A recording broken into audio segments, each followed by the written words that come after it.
महाराष्ट्राच्या विधानसभेच्या अध्यक्षपदी ॲडव्होकेट राहुल नार्वेकर साहेबांची आज बिनविरोध निवड झाल्याबद्दल मी त्यांचं मनापासून अभिनंदन करतो। त्यांना पुढील वाटचालीच्या करता शुभेच्छा देखील देतो। त्यांची बिनविरोध निवड होण्यापाठीमागचं कारण म्हणजे त्यांच्यामध्ये नेतृत्व गुणांची, कार्यक्षमतेची आणि त्यांच्या अनुभवाची ही पोचपावती आहे असं म्हटलं तर काही चुकीचं ठरेल असं मला वाटत नाही। 15व्या विधानसभेत निवडून आलेल्या सर्व नवनिर्वाचित सदस्यांचा देखील मी आजच्या निमित्तानं मनापासून अभिनंदन करतो। त्या सर्वांना पुढच्या वाटचालीच्या करता शुभेच्छा देखील देतो। अध्यक्ष महोदय, खरं तर सभागृहाचे नेते देवेंद्रजींनी आणि उपमुख्यमंत्री एकनाथराव शिंदे साहेबांनी आपल्याबद्दल खूप काही त्या ठिकाणी सांगितलं। मला आठवतं राजकीय जीवनामध्ये जी 35 वर्षापूर्वी मी सुरुवात केली आणि त्यावेळेस आम्ही सभागृहामध्ये जयंत पाटील, आर पाटील, मी, दिलीप वळसे पाटील असे आम्ही 4-5 लोक 90च्या बॅचचे आलो आणि तेव्हापासून काम करत असताना मी नेहमी एक बघितलं की राज्यामध्ये वेगवेगळ्या भागामध्ये चांगले कार्यकर्ते आपल्यातनं पण तयार करायचे आणि दुसरे पण त्या ठिकाणी आपल्याकडे कसे येतील त्या ठिकाणी पाहायचं। तुमच्या राजकीय जीवनाला सुरुवात झाली त्यावेळेस तुम्ही शिवसेनेमध्ये होता।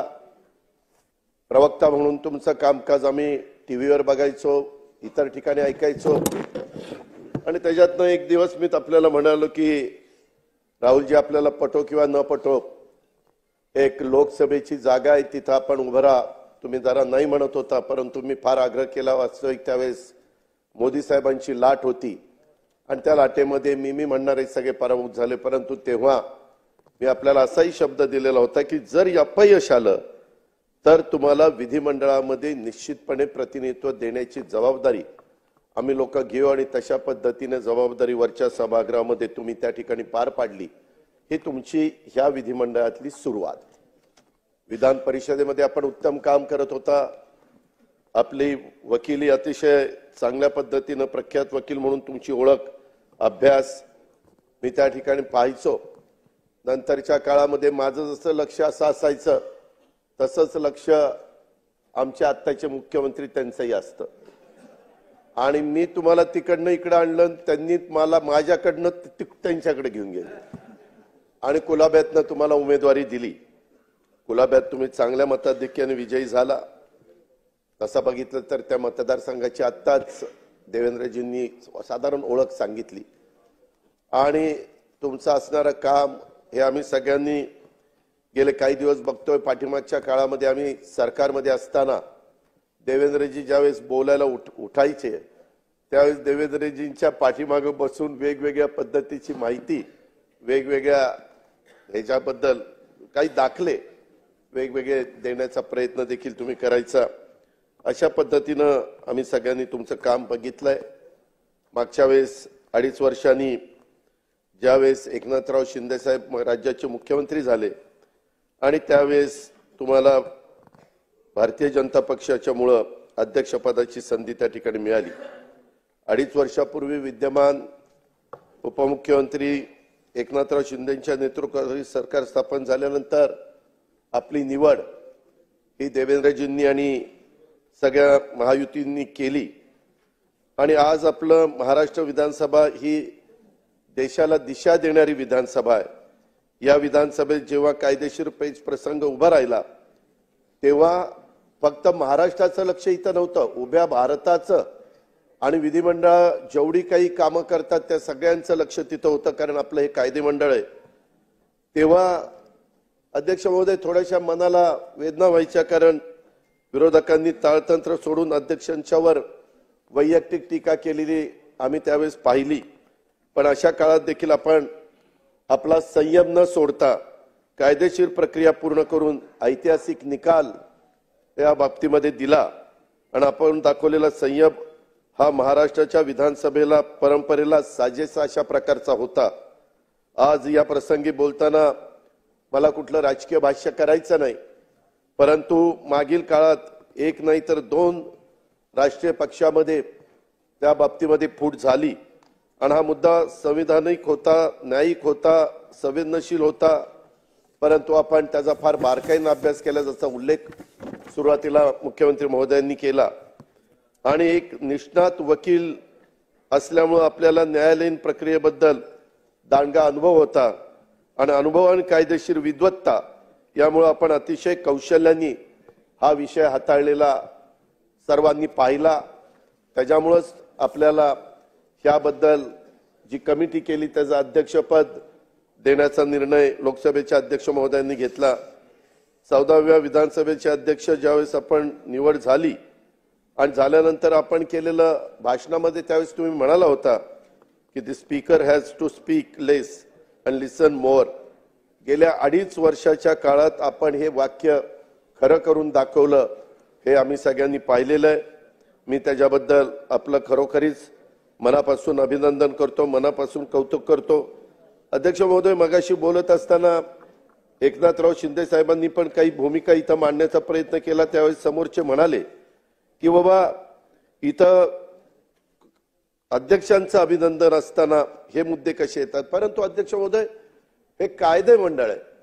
शेवटी इथं ज्या ज्या गोष्टी घडतात, आज सभागृहाचे नेते काय बोलले, समोरचे लोक काय बोलले, इतर सहकारी काय बोलले, निवडणुकीच्या काळामध्ये आपण सगळ्यांनी बघितलं अध्यक्ष महोदय, अनेक जण स्टेजवर संविधान हातामध्ये घ्यायचे। संविधान हातामध्ये घेतलं म्हणजे संविधानाबद्दल आदर वाटतो का? आणि जे संविधान हातामध्ये घेत नाही त्यांचा आदर नाहीये का? असं नाहीये। प्रत्येक बाबतीमध्ये संविधान दिनाच्या संदर्भातली सुरुवात आणि इतर दाखले हे मगाशी इथं दिलेले आहेत, परंतु सर्वांना संविधानाच्या बद्दल तरतुदी त्यांनी एकतर त्याच्यामध्ये नुसतंच हातात घेतलं। मगाशी तर एकनाथराव म्हणले शिंदे साहेब की ते कोरच होतं, त्या खोलात मला जायचं नाही, परंतु संविधानाच्या तरतुदी त्यांनी एकतर वाचल्या नाहीत असं माझं मत आहे, किंवा वाचून ते त्यांचं उल्लंघन करत आहेत असं त्याच्यामध्ये म्हणावं लागेल। अध्यक्ष महोदय, संविधानाच्या अनुच्छेद 188 मधील तरतुदीनुसार प्रत्येक निवडून आलेल्या सदस्यांनी त्यांचे स्थान ग्रहण करण्यापूर्वी शपथ घेणं हे आवश्यक आहे, हे आपल्यालाही माहिती आहे। शपथेवर बहिष्कार म्हणजे या तरतुदीचा सरळ सरळ भंग आहे। मला त्या दिवशी प्रेसने विचारलं पहिल्या दिवशी, अरे कोणी बहिष्कार घातलाय? म्हटलं आजच्या दिवस बहिष्कार आहे, उद्या जर नाही शपथ घेतली तर यांना सभागृहात बसता येणार नाही। उद्या गप गुमानी शपथा घेतील, काय काळजी करू नका, जरा कळ काढा। कळ काढली की शपथा त्या ठिकाणी झाल्याच। अध्यक्ष महोदय, संविधानाच्या अनुच्छेद आर्टिकल 324 नुसार निवडणूक घेण्याचा अधिकार हा निवडणूक आयोगाला दिलेला आहे, कायद्याने दिलेला आहे, नियमाने दिलेला आहे, देशाने दिलेला आहे। हा सामान्य जनतेला अधिकार नाही आहे। अध्यक्ष महोदय, अनुच्छेद 329 मधील तरतुदीनुसार एखाद्या सदस्याच्या निवडीला जर आव्हान द्यायचं असेल तर ते इलेक्शन पिटिशन न दाखल करून द्यावं लागतं, इलेक्शन पिटिशन दाखल करून ते द्यावं लागतं। या संविधानातील मार्गाचा वापर करणं आवश्यक आहे। उगीच काहीतरी स्टंटबाजी करायची, मार्कडवाडी करता आम्हालाही आपलेपणा आहे, प्रेम आहे, जिव्हाळा आहे, पण कारण नसताना एक असा भाऊ करायचा। एक तर कधीतरी लक्षामध्ये घ्या की आपला करेक्ट कार्यक्रम झालेला आहे, त्याच्यामध्ये आपल्याला जनतेने नाकारलेलं आहे। त्यामध्ये जर आकडे काढायचं म्हटलं तर इतक्या मोठ्या प्रमाणावर म्हणजे 48% महायुतीला मत आहेत आणि 33% समोरच्यांना मत आहेत। आता एवढा फरक असल्यानंतर दारुण पराभव होणार, तरी देखील काही ना काही आकडे, मी आज त्याच्याबद्दल जास्त बोलणार नाही, नागपूरच्या अधिवेशनामध्ये मी सांगेन, काही काहींनी सांगितलेलं आहे हे इतके मतं मिळाली आणि मग इतके निवडून आले आणि त्यांचे इतके मिळाले, ते सगळं मी दाखवीन, सभागृहालाही दाखवीन, सभागृहाच्या माध्यमातून महाराष्ट्रालाही दाखवीन। आमची बाजू खरी आहे, त्याच्यामध्ये कुठेही खोट नाहीये। जनतेने आमच्यावर विश्वास दिलेला आहे आणि या विश्वासाला आम्ही पण, अध्यक्ष महोदय, ज्यावेळेस 5 महिन्यापूर्वी लोकसभेच्या निवडणुका झाल्या त्यावेळेस महायुतीला 42 पॉइंट काही टक्के मतं होती आणि आघाडीला 43% मतं होती। 0.6% फरक होता, पॉइंट म्हणजे अर्धा टक्क्याच्या आतच। तरी देखील आमच्या जागा किती आल्या? आमच्या जागा 17 आल्या आणि यांच्या जागा 31 आल्या। आम्ही रडत नाही बसलो, ठीक आहे, जनतेचा कौल आहे, तेव्हा ईव्हीएम कसं चांगलं वाटत होतं, तेव्हा गारगार वाटायचं, ईव्हीएम चांगलं वाटायचं. आणि आता गारगार वाटतंय का गरम वाटतंय ते तुमचं तुम्हीच बघा. अध्यक्ष महोदय, संविधानाच्या भाग 3 मध्ये तुमचं आमचं सर्वांचं नागरिक म्हणून मूलभूत हक्क नमूद केलेले आहेत. त्यात भाषण स्वातंत्र्य, इतरही अनेक स्वातंत्र्य आहेत. त्यात नमूद केलेले हक्क देणं शासनावर बंधनकारक आहे. त्यात कुठेही समांतरपणे पुन्हा निवडणूक घेण्याचा हक्क नाही. संविधानातील त्या यंत्रणाचे अधिकार, मग ते न्यायालय असो, निवडणूक आयोग असो, त्यांनीच ते वापरले पाहिजेत. नाही तर अराजक माजेल. घटनेचे शिल्पकार डॉक्टर बाबासाहेब आंबेडकरांनी हे ओळखूनच प्रत्येकाचे अधिकार व अन्याय झाला तर न्यायासाठी प्रक्रिया ठरवून दिलेली आहे, तिचा वापर त्या ठिकाणी केला पाहिजे. त्या प्रकारे न्याय मागण्याचा प्रयत्न अध्यक्ष महोदय केला पाहिजे. आज आपण ज्या पदावर बसलेला आहेत, मला एका गोष्टीची जाणीव आहे की सभागृहामध्ये संख्या जर बघितली, अध्यक्ष महोदय 62ला म्हणतात की 222 समोर सत्ताधारी पक्षाचे होते आणि बाकीचे विरोधी पक्षाचे होते.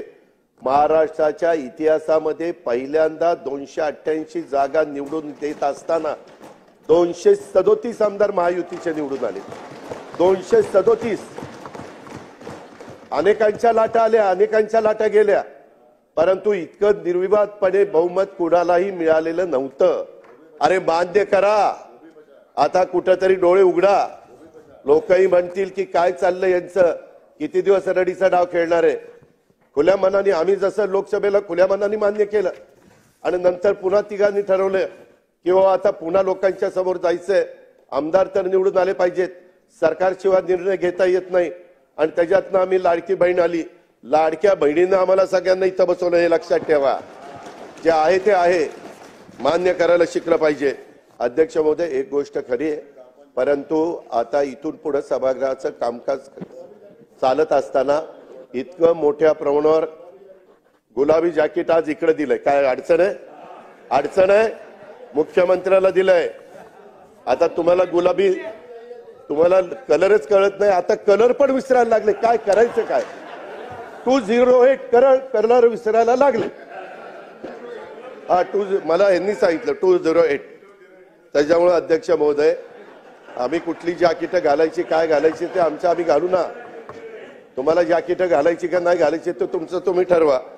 त्यामध्ये अध्यक्ष महोदय, इथून पुढे मुख्यमंत्र्यांनी सांगितलेलं ते खरं आहे. अध्यक्ष महोदय, खूप जण आम्ही तुमचं चेंबर बघायचो, आम्हाला ते चांगलं वाटलं, तुम्ही लगेच मुख्यमंत्र्यांचं केलं, नंतर आमच्या दोघांची केली, म्हणजे उपमुख्यमंत्र्यांची. पण बाकीचे म्हणतात काय आम्ही काय घोडी मारलीत का? काम चालू आहे. इतरांचे पहिला ग्राउंड फ्लोअर झालंय, आपल्याप्रमाणे माझंही काम चालू असतं. ओके, मग हरकत नाही. ते काम चालू आहे तर आम्ही कुठेही निधीची कमतरता पडून देणार नाही. अध्यक्ष महोदय, काही काही गोष्टी सभागृहातल्या लोकांच्या करता, सन्माननीय सदस्यांच्या करता ह्या झाल्या पाहिजेत. कधी कधी आपण लक्षात घेत नाही, परंतु मनोरा आमदार निवास हे वेळेमध्ये पूर्ण करण्याच्या करता ह्या बाकीच्या सगळ्या आमदारांच्या करता फार गरजेचं आहे. आपण अतिशय चांगला प्लॅन केलाय, त्याच्याबद्दल दुमत नाही अध्यक्ष महोदय, परंतु विक्रमी वेळेत ते पूर्ण व्हावं आणि लवकरात लवकर सगळ्या आमदारांना दोन्ही बाजूच्या चांगल्या दर्जाच्या निवासाची व्यवस्था त्या ठिकाणी व्हावी, अशा प्रकारची अपेक्षा मी या निमित्तानं या ठिकाणी करतो. एकंदरीतच आपली आज विधानसभेच्या अध्यक्षपदी बिनविरोध निवड झाल्यामुळं त्यांच्या व्यक्तिमत्वावरील सर्वपक्षीय विश्वासाचं हे दर्शन आहे.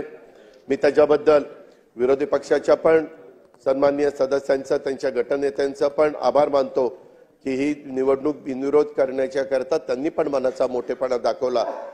निर्विवादपणे आपण निवडून येणार होता ही तर काळ्या दगडावरची रेघ आहे, पण तरी देखील त्याच्यात एक मनाचा मोठेपणा ह्या समोरच्यांनी दाखवला, त्याबद्दल मी त्यांनाही धन्यवाद देईन. अध्यक्ष महोदय, आपल्या नेतृत्वाखाली आपल्या विधानसभेचं काम अधिक परिणामकारक आणि लोकहितकारी होईल त्याबद्दल आमच्या कुणाच्याही मनामध्ये तिळमात्र शंका नाही. मी पुन्हा एकदा आपलं अभिनंदन